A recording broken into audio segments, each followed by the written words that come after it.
Welcome everybody here to your Razer Academy video where we help you learn the basics, I'm going to say the words basics, of Dota. That's right, if you are a pro gamer, this is probably not the best place for you to tune into. This is if you're coming from a scene which, well, you're not quite sure how to understand it. You've just seen Dota for the first time and you understand the very, very basics of Dota or what you should be doing as a player when you play in pub games or something like that. This is the thing you want to tune into. So we'll say basics. Some people had trouble understanding that whole concept before. But this is for you guys out there. We're doing it for the Razer Academy. That's right. That's when we take a small little person who has just gone, ooh, the gaming world. And then we expand them in this wonderful world, which is the competitive world of computer gaming. Because we focus on the game Dota 2 created by Valve. So I am your host, TobiWanKenobi. A lot of people will know me from the coverage of the defense, which is also the Razer-sponsored tournament. And it's also run by JoinDOTA.com. This is where we do it pretty basically. We do it very, very basic. Simple structure. We learn Dota, so we generally will focus on a couple of things. Today, we are going to focus on warding. This is something which was requested by the viewers of this channel. Also, if you ever want to request something, just put it in the comment section below, be it either on the Razer Academy website or over on the YouTube channel, Cult of Razer, where all these videos are hosted as well. So yeah, guys, let's jump straight to your questions because there's well, I've only got a couple here to actually answer today because I do want to have a bit of a look into some other things right now. So one of my questions is from Slithery, who was asking me about my question from the my shirt the other week. Yes, that was Wesley from Portal 2. People will know him from Portal 2, obviously. Little, cute little ball kind of guy which takes over the world and makes your life a living hell. Yes, that was him. It's one of the Valve shirts which wear out. Obviously completely Dota related. Okay, one other question comes out from Mudkippy998, who asked me how to lane against 1 or 2 range heroes when you are a melee hero. Now, this isn't the easiest thing in the world to do. The main reason I say it's not the easiest thing in the world to do, because obviously a range hero is able to attack you from range, where you as a melee hero has to walk in close. But it's not just the fact that where you have to walk in close, it's he is range and has easier access to last hit down the creeps, where you're melee, you have to come in range, and that means you're in harass range, and you still want to get the last hits on the creeps. So there's 2 items you can get which will help you to get through this. This is just to give you an edge. It won't help you win these lanes. It's a very, very difficult lane to have unless you've got a high strength-based hero. Let me just jump ourselves inside the game right now. Obviously, you notice for those guys out there who saw my profit video, smooth. People out there who saw my profit video, you'll understand that, well, I have a couple of hearts in here just so I live through this. We had ourselves some interesting times. So yeah, so we got Nature's Prophet. He is going to be my hero for this tutorial. He's one of my favorite heroes. So that's the reason why we're going to use him. The thing I was going to tell you about is actually something which we cannot use on him, but I can at least show you it through the item menu. So this is where you find everything, just for that easy little shop button down here on the bottom corner. So you just use this little sucker here. And what you want to look for is, your first thing is called a Quelling Blade. So this is it right here. We'll set you back 225 gold, but it gives you bonus attack damage against non-hero units. So this is so you can last hit on the creep wave. 32% melee bonus, range bonus 12%. Also lets you eat through the tree, so if you want to play a positional kind of thing, then this is the kind of item you will look for. You can use this on any range or melee kind of heroes. If you're going up against Prophet, for instance, you can eat through his sprout with this. If it's a tree, you can kill it. That's the cool thing about the Quelling Blade, so you can use it to get yourself in a better position where you're able to tank up. I'm also going to show you a nice little spot down here on the bottom lane, which I know some people do use. So Quelling Blade, normally you go through the trees. If you cannot do so, I've managed to, yeah, there's a small little gap in here. Now, you'll see some Tide Hunters do this, like a melee Tide Hunter on the bottom lane. You're like, well, how do I really get through this? You move very early on. I'm talking very early on, because the normal creep wave will sit around this region here. So because of that, you want to stay in experienced range. So it comes to the point where you don't really get last hits from this. I kind of want to dig myself in a little bit more. But you don't get any last hits from being in here. So you just got to basically hold yourself in. So hit H and go into your hold function. But you'll get the experience. Okay, I'm now going to start to right click because I have my I was in too close. But you can dig yourself in through and you use the Quelling Blade as well to eat on through. Let me just make one level in trees so we can getting a little bit closer. Yeah, get out of there, trees. But anywhere through here, like, these trees are all destructible. It's the beautiful thing about having the Dota 2 engine, where you're able to just move these trees away and you dig yourself in a little bit further in, so you don't right-click, but you still stay in range, so you get the experience levels. So you get back there and stay, boy. Stay. Not getting me randomly killed today. So yes, you're able to use all spots like this. This is one thing you can do. This is kind of like a throwaway lane, though. This is not something you really want to do if you can avoid it, because you want to be able to get last hits and you want to be able to get farm, and that is going to be one of your big primary objectives. So just keep that in mind that, yeah, not always to be used. But the Quelling Blade, nice time to be used. Even if it's just for last hitting, you can use that. Gives you a bonus. So when you do come in, you don't have to worry for a creep to be on the exact amount, and it can help with those last hits. And that's going to give you the advantage when you play in a range lane. Now, the other thing we're going to talk about is actually something you can buy from this little side shop here. So let's just have a little bit of a jump over to our little boy on the side here. And it's the third item down. It's called Stout Shield. So this one sets you back 250 gold, and this will give you a block chance of 60%. So melee block 20, range block 10. Now, it doesn't seem like much, but in the early game, you only really have damage flying out at you at a mediocre level. Like right now, I'm level 25 with no damage items, so I have 121 damage. But in the early game, you're not even looking that high. Like, you're looking at maybe 40 to 60 damage, and you take away 10 of that, or 20 of that, for instance, and you're able to get in a lot closer towards the creep wave, and you'll take less damage. So that's the power of the Stout Shield. So these are just two things to try out if you want to try and survive up against a range lane, and you are a melee hero. Make sure if you are a melee hero, you are a, well, basically a big strength kind of guy that can survive through anything. That's what you kind of want from that. But at most of the time, try and avoid having a dual range lane up going up against you as a melee hero, because it is probably going to spell your death. You need to find a good balance when you look at a team draft to say, well, I have range, I have melee, I can do through that. Like, there's some heroes like Darkseer, for instance. Let me just create. No.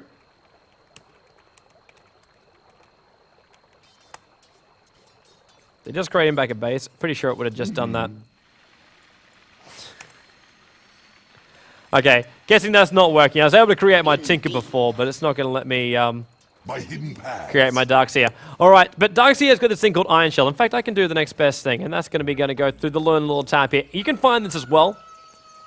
So you just go through them. It's like, so I kind of want to play with Darkseer. Now, he's actually an intelligence melee hero. So he's a little bit different to most heroes. Darkseer is one of these guys where he's got an ability called Iron Shell. And this Iron Shell ability will basically let you put a damage around a creep that's going on the lane, and then that will do the damage for you. So because of this, where's a little Darkseer Iron Shell kind of thing. So you can see it right there. So that's the damage being dealt out. Small little Iron Shell on it, and then it's able to deal off the damage to the creeps in the nearby radius. Doesn't deal it to the creep you put it on, so you can put it on one of your own guys. And it's really, really great if you're looking for a side lane hero. The only downside is it does cost you a decent chunk of mana. So when you look at it, you go, well, maybe that's not going to be the best thing for me.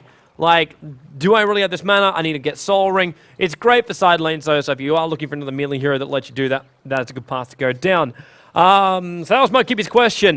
Next question comes from well, I'm actually going to need damage dealing items to really emphasize this one. So let me grab some damage dealing items.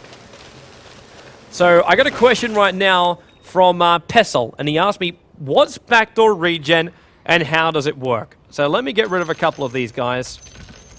Also want to buy it while I'm here, not from this shop. I want to buy it from down this little shop. So I want to stack these guys up. This is for later on tonight, and we're going to talk about this.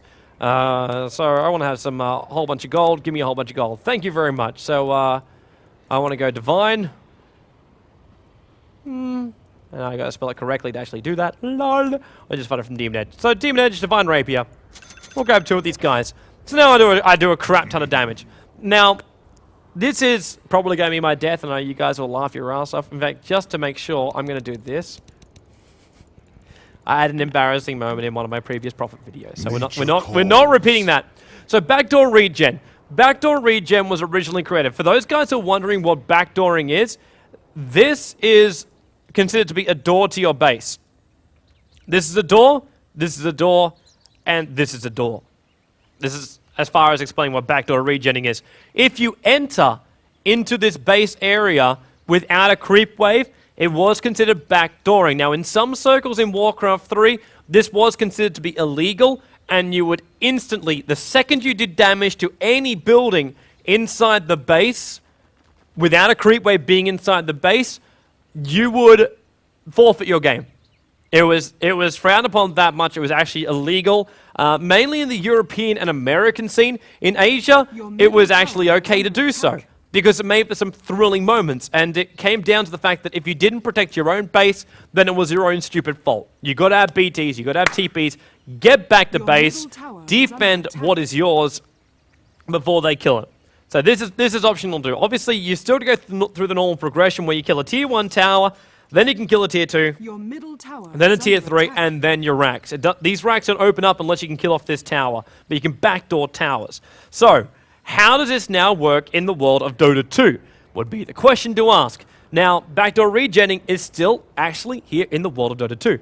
We can look down here at the bottom tower, and you got yourself a tier 1 tower down now. Is copping a decent chunk of damage. This is my own tower right now, where I'm like, well, I can't get up there. I got a creep wave here, and I can't want to get here to destroy off this tower. So what do? Let's try and TP this one out. So actually, with my timing, I'm going to hit a creep wave right now. So I'm going to wait a couple of seconds, and now just TP in. Now, backdoor regen. In sylvan shade. Backdoor regen will force a tower to basically regenerate. At almost the same rate I'm almost killing it. It has a standard regeneration rate. So this tower normally would regenerate, but backdoor regen is not enabled for the first tower. So you're noticing now, tower doesn't regenerate, and I'm able to kill it off. By the way, that amount of damage I'm dealing is because of the Divine Rapier. So yeah, Prophet, you can kill off something else there. Yeah. Now we look at the tier 2s.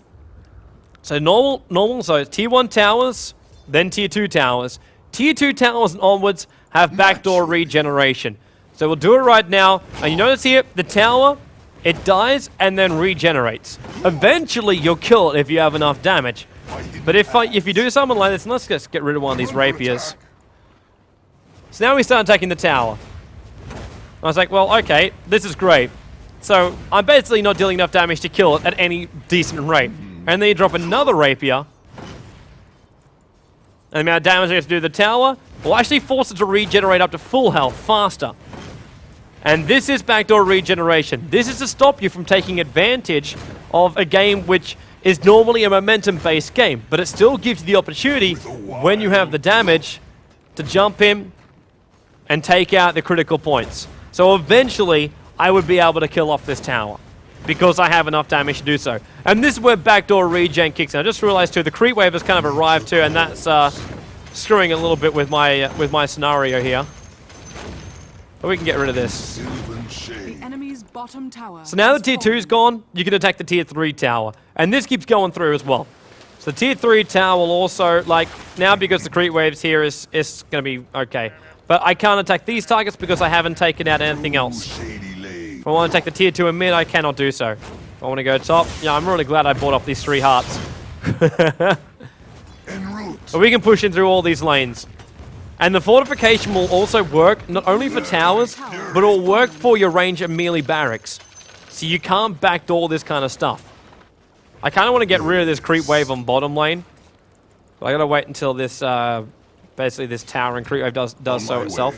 But yeah, this is just something to bear in mind when you go, okay, I want to jump in behind, I want to snipe a tower. Some people can deal off damage, which makes it possible. Some people cannot. So this is what backdoor regeneration is all about. It's meant to protect your team from basically what StarCraft players will refer to as cheese.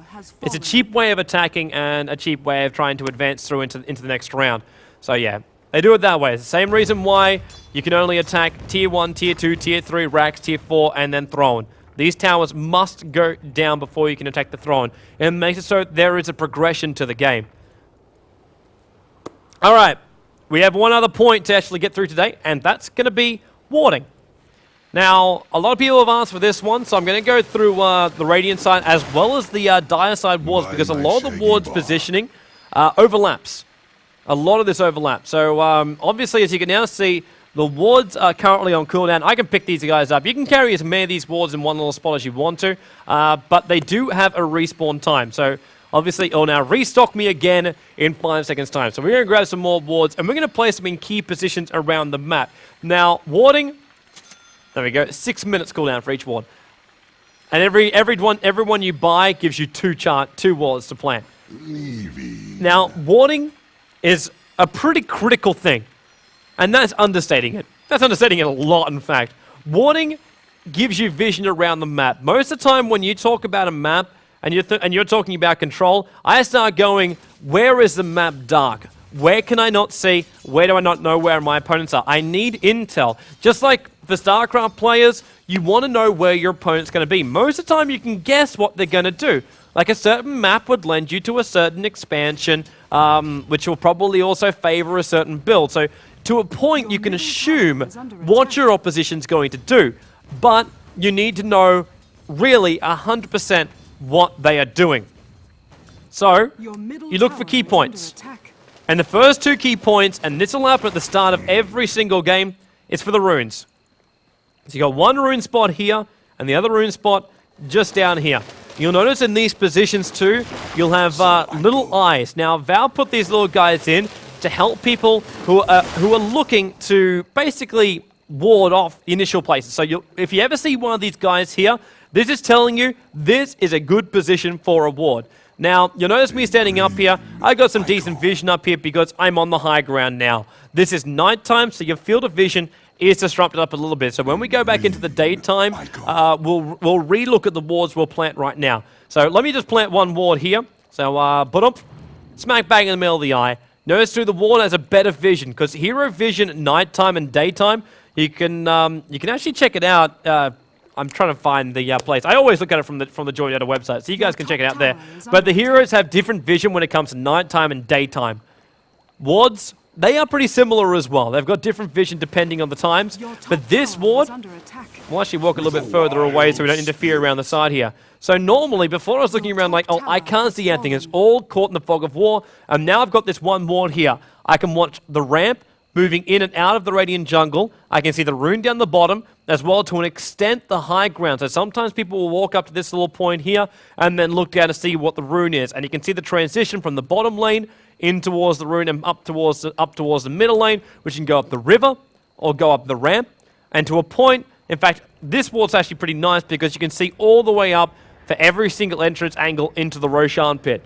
So this is a great ward to have. You can go a little bit more aggressive on the wards depending on what side you're on. And this is something which I kind of wish I could just instantly destroy wards, but you actually can't. I'm going to laugh right now if it's going to let me do it, because I remember I tried this before and it wouldn't let me do it. Yeah, you can't instantly destroy a ward. Now you can look at it at an aggressive ward position. So if you want to do this, you go, well, I want to put a ward right here. And this ward will then give you vision further up. In fact, it's being an absolute douchebag. Let me just plant that one down. So let me just TP off to a random position. Now this ward sees up a little bit further. We've got the normal vision which will come from this ward. Now you remember these wards are overlapping, but this ward is a ward which you do if you want an aggressive ward from the Dire side or a defensive early ward from the Radiant side. This is a defensive ward, because from this ward position, you can see anybody's access from the bottom rune and see them going what direction they're going to go into your jungle. And not just if he goes up this ramp, it's does he go left? Does he go to this easy camp here where I have a lot of people farming up? Does he try and rotate down to the bottom here? Or does he go in through this angle? Or does he walk up this lane, which will take you in for a mid lane gank? So this is a defensive Radiant ward very early on. The opposite ward for that one is in this position for the Dire. And really, it does give you a similar amount of vision because it lets you expose a little bit more up on the high ground over here. But most of the time, you want to have an aggressive ward. This will be probably as defensive as you want to get on the Dire, but it's a very, very obvious spot for ward. So when it comes to counter warding, you can get rid of these guys very, very easily. All you need to buy up is this thing called a sentry ward. Costs you the same amount as an observer ward, but there are no cooldown on sentry wards. I can buy as many of these guys as I want to right now, and I can plant them anywhere on the map. And this will reveal off invis. This is used to reveal off invisible heroes if you want to, so they're great up against heroes like Broodmother, Bounty Hunter, things like that. But you mostly use them, or you can use them, to de-ward. So de-warding being to disintegrate a ward, get rid of the ward. So you can plant that, and it'll have its range too, and you can see inside here. You can also couple these guys up. So let me just jump back to base right now, and we're going to basically drop a rapier. Drop a rapier in a position where I can drop it. And we're going to grab one of these guys. Also notice too, I'm playing with WTF mode on, so I'm able to TP at a moment's notice and don't have to wait for the delay. Alright, so if I'm going to do this, I'm like, well, I've got an observer ward here. This is great. I've got normal vision, but what if an enemy uses an item like Smoke of Deceit? Now, Smoke of Deceit, an item which are able to throw off smoke and will encompass my own team who is around me in smoke. And you cannot see those heroes with a normal ward. Then you drop down a sentry ward. These last half the time, so you can see the countdown timer there. 3 minutes on that sentry ward, and on the observer ward, I've still got 1 minute 53 left. But these guys last for 6 minutes per ward. So because of this, it's like, well, I now have true vision in this region because I have a sentry ward. So this is one of these things where you start looking at warding and go, well, do I really want true vision in this area? Yeah, I do. It's a key area. It's where a team who is smoked, they will walk through this critical area.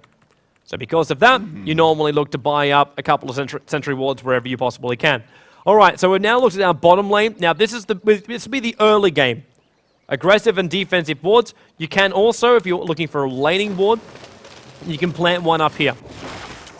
Now you plant a ward in this lane here. This is normally when this tier 1 tower is still existing, and you want to know what support is coming to the lane or if they're going to rotate inside your jungle. So you can leave one ward here and you've got good vision around this lane here. So you plant the ward exactly where I'm standing right now.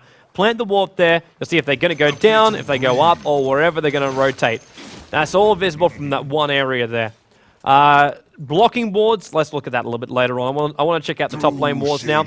So we can go for our next point, which is our possible aggressive wards or defensive wards. Most of the time, people will not put a ward up on this high ground here. So there is an eye up here, but most of the time people won't use this.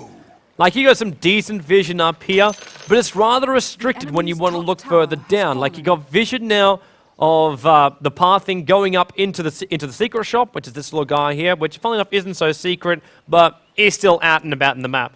And then a smaller vision here around that. So if we want to throw down a real ward, that's the vision we get. Doesn't change. Doesn't change at all. Where most people will say, well, why didn't I put a ward on the other side? That way I can see a little bit further up, or I can see a little bit further down as well. So it lets me see watching up and down, watch the ramps going in and out, and that's a lot more of use to me. So I just plant a ward up around here. Now let me just TP it in another random spot. Let me go towards mid lane. Looks like it's having some issues. And we'll just see that vision just expanded down a little bit. Remember, again, these wards are overlapping their vision fields. But because of this ward, I'm able to see nice and deep in. Now, these are the basic wards for the top. Again, you can plant the ward if you want to, a little bit more aggressive. And this is done when you got heroes that really require themselves to hit uphill in the middle lane. And you can plant a ward up in this high ground here. So you just plant on that little corner. You can do the same over here, except you plant it up on this point. Hang on, whoops. Let me just TP. It's faster than walking in the end, especially when you don't have boots. But you can plant a ward up on this high point too. And this lets you watch the ancient stack and gives as a dire person, the vision on this high ground as well. So these are the other two early ward positions. This is basically the first ones you put down. The first ones are always control on the lanes. That's what you want to try and do as much as possible. Let me just buy a couple more observer wards, keeping this ticking over. And also notice too, if you buy them, it'll pull on cooldown, but if you don't buy them, it doesn't go on cooldown. You can't like stack up your wards inside your shop. So if you buy them from the get-go, then the cooldown starts instantly. And that gives you the maximum amount of wards out of your game.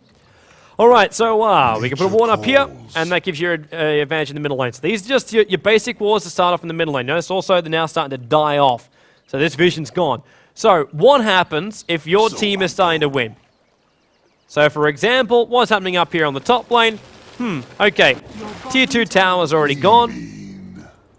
I want to be aggressive. The creep wave's not really letting me do that right now, but I want to be aggressive. And you will see, yet again, another eye appearing.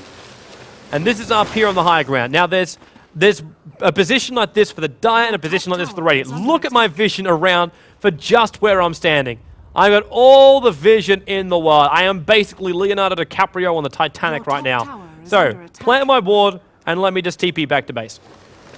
So we can see the true vision without me as a hero being here. So it reduces up a little bit, but this is still the vision. This is the best aggressive ward you can plant as a Radiant player, because you have perfect vision into the Dire jungle. Whenever they leave top, even if they leave mid, more than likely they'll run up this area, or you'll see like creep animations attacking on the side here. You can see who's moving up in the top lane, and you can see who's rotating up from down the middle lane up towards the top as well. So this is a fantastic aggressive ward if you want to plant one as well. Now the Radiants, as I said, they've got one as well. So we see these eyes again. They're everywhere on the map. See if you can find them out wherever you go. So now we're going to do this, and now you'll see this vision. So it goes everywhere. Huge ass ward. So we just plant this one down again and then just TP randomly back to base. So this vision we've got is massive again. See, there's that small little jump in the fog of war, bring it back down again. But from here, I can see everything really happening. This is where most teams will set up if they're going to try and gank up on the bottom lane. In the middle lane, you use these trees to try and juke around to get a better position to come in through this tree line and then to get in towards the middle lane. So this is a great both defensive and aggressive ward. So defensive for Radiant, aggressive for the Dire. Same for this top lane. Defensive for Dire, aggressive for Radiant, because it lets you know where a team is setting up. If you've got teams which want to try and initiate in towards this base, you want to know where they're moving. If they're going to stay on top, or if they're going to rotate down towards the middle lane. And this ward also spots it out. So that's one thing to keep your eyes open for these wards here. They are the key wards, and that's the reason why they've got those little eye symbols on there. They're your key positions. Now, you can look at different positions. And really, the world is your oyster when it comes to the Dota map for where you want to plant a ward. You can plant them in the most unusual positions ever. It all depends on your case. It all depends on your scenario. Try doing it just as yourself and TPing around like this to see what vision you've got. Now, you would have just noticed I had great vision just then in the daytime. In nighttime, it's pretty restrictive for what I want to see. But during the daytime, I had nice vision all the way off the side. It was fantastic. I absolutely loved it. But because the fog of war kicks in, because the trees are in the way, I'm like, well, this isn't as great. But if I planted an observer ward further up here, let's plant one here, and then we get out of here. Let's just TP over to my secret shop. So with this ward here, I notice anybody rotating through. In fact, it even just builds its vision off to the side. It's a little bit further down. So if someone's pulling the Ancients, I will see with this ward. If someone's rotating up to the secret shop, I will see with this ward. This is a fantastic ward if you're looking to see the movements of a team before they come out. Remember too, doesn't reveal off the invis, so you won't see the smoking kind of boyish, but you can definitely see the rotations, and you might even get a glimpse of an early item as well. So if someone buys something from a secret shop and then they walk over towards the side, you'll see that. If someone wants to smoke up in this region, you will see that. So let's look at an aggressive ward as well as defensive ward for the Dire as well as Radiant. This is a nice little choke point. It happens a lot. If we want to keep looking around the secret shop right now. So this is a nice little choke point. Happens a lot, and you'll find a lot of teams will not only plant an observer ward here, but they'll plant a sentry ward. So you plant your sentry and you plant your observer. Now, this vision is pretty sweet because this is your blind spot. This is a big blind spot when a Radiant side is looking to siege in here on the bottom lane, and they're looking to bring down this tier 3 tower. So what are they going to do? They're going to try and group up here, and then they want to push in. But what does a team normally do when they see that happening? They go, well, I'm already struggling right now. I need to find an advantage. How am I going to find an advantage? And that's when they smoke out, they move in through the middle, and they move up through the shop. There's a lot of trees, there's a lot of fog of war for them to play around with before they instantly pounce on the team who will be waiting around this area. Or if worse, they're actually up on this higher ground and they're in this region here. If you're in that region, you're in a lot of trouble if a team comes from behind and you don't have vision, because then they can gank, then they get initiation stuns, And most of the time, you can also get yourself back inside the trees again and fight from inside the fog of war. So you come out and you do your damage and you let maybe your big tank go out in the front lines so he can go, hey guys, I see where they are. You know you're better positioned to right-click them down from. So that's the beautiful thing about having that kind of warding. It's kind of similar as well when you look over towards the Radiant side. Not as much, because the Radiant side's a lot more open. En route. But you can throw your wards up here on the higher ground and you can see the transitions around if you want to. Some teams will plant one up a little bit around here. And that'll let you see pretty deeply in again too. And this will be that high ground prep. Yes. So I walk away from this one and you'll see right now, like the tower, I got that extra vision because of this. But that ward we'll see pretty deep in as well. There's a couple of trees here obscuring the vision. But you can see a decent chunk up. Also, I don't know if people notice this too, and sometimes if you get really clever with yourself, remove off a couple of trees. Go green. I don't know if you noticed this then, but this was actually covered in fog of war. I couldn't see deeper down because these trees are in the way, but you got that coiling blade, you got something like that, you got an ability that can remove off trees, buying up a tango even eats a tree through. And that can give a little bit more vision to your ward. So that's when I said the world is your oyster as far as where you want to place your wards, because there's just so many different options around the map for you to work with. So just try different things. Just try different things with your warding. You might find some which work out perfectly. Let's look at this one, and very, very quickly I'm going to do this. I don't know if I can actually damage this in time, but I'm going to plant a ward just down here on the corner. In fact, I'm going to use a mouse balls position ward. And we'll notice right now, I have a creep camp here. Fantastic. Absolutely amazing. Let me plant down... Whoops. With a Jumped wild into the mini-map when I did that. But let me plant down a mouse balls ward. So we're going to plant this little guy here. Now, I call this a mouse balls ward because they really enjoy using this one.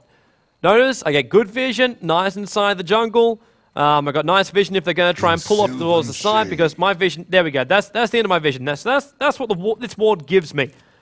But what else does this ward give me? Lanes. Let me kill this camp off. Ba-dum, ba-dum, ba-dum, ba-dum. Damn, I attack so slow without boots. By hidden paths. Alright, so now let's just walk away. I don't want myself to be anywhere present for this one. In fact, let me just walk up on top lane. I'll have a little bit of fun with this one. Pop off my ultimate. Let me just clean off this creep wave a little bit, so my base can stop being under complete siege. But every minute, a creep wave, well, the creep counts will respawn. We're gonna laugh right now if I got this wall positioning wrong as well. Yeah, so the creep camps will respawn on the minute, every minute. The first camp will always spawn at 30 seconds, and then it will spawn every minute after that point. So I TP in, and then it's like, hey, look, Toby got it right for once. Creep camp not here. This ward is what's called a blocking ward.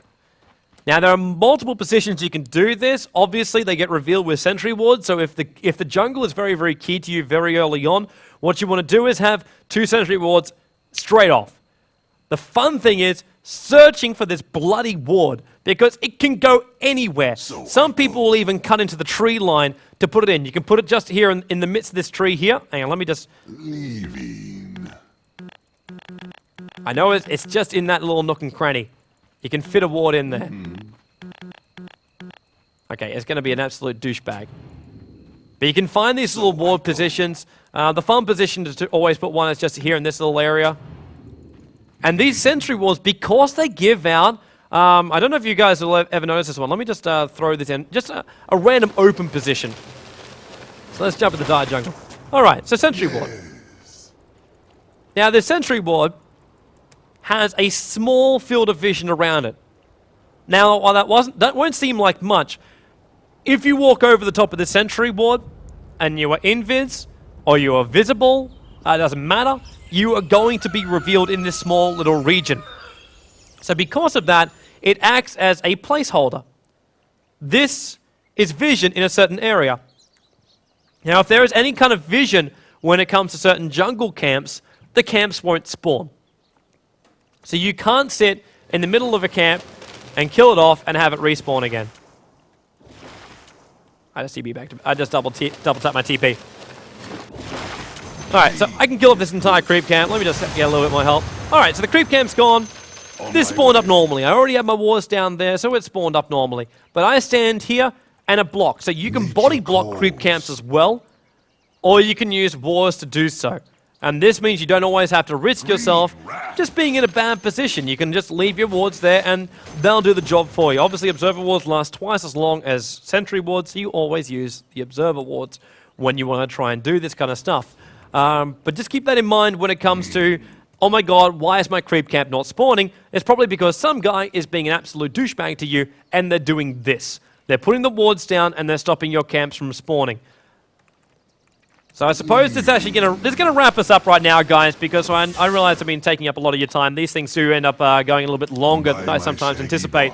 But, okay, so just keep in mind ward positioning, what's happening to you, and what you can do for your team. If you are a support player, then it is your job to buy these wards and keep buying them. Like right now, my observer wards, it's got 1 stock.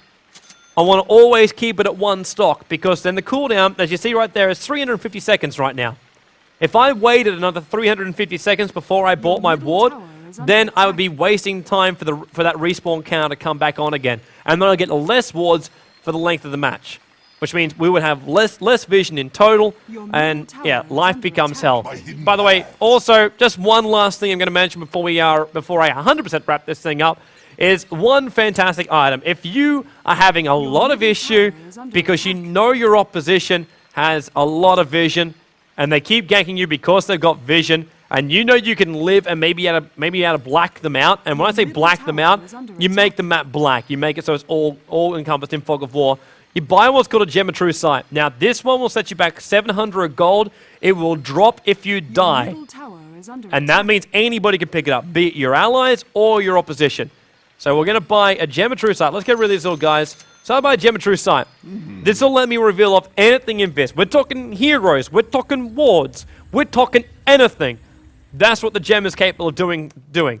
And not only that, if you are getting clever with your wall positioning, if you're throwing one in a position which people aren't used to, you can walk around with this gem and you will find it. You will find it. Most people will not throw a ward right up against a tree because it blocks the vision. Like if I throw a ward right here, it's going to block my vision. Let me just TP away from this one. So I want to get as much vision out of every single ward as possible. But you notice, up against a tree, and this line is cut. I see very, very little here. So they put it in pretty open positions. Be a smack bang in the middle, like with, well, even this one's blocked off by the trees, but it's a blocking ward, so it has different uses. But if you put one smack bang in the middle of here, walk up with a gem, instantly revealed, and you can deward. So if you're having a real hard time, keep that gem on you, but be careful when you walk around with it. It is not something you want to throw your opponent. So I'm going to wrap up on that one, guys. Hopefully you enjoyed your Razer Academy video for this week. I will be making one up probably next week. So yeah, you'll have a lot more coming up for you guys in the near future. Remember, keep your comments coming. If you've got a question you want to have answered, please put in the comment section below. I might have answered your question before in previous videos too, so check out the older videos. If it's a decent enough question, I'll probably answer it again as well, because I know a lot of people can't find the old ones all the time. So yeah. If you want to keep up to date, if you want to ask me a question, put it in the comment section below, and I'll try and get to it as soon as I can. Thanks, guys, and yeah, keep watching the Razer Academy videos. I'll see you next time.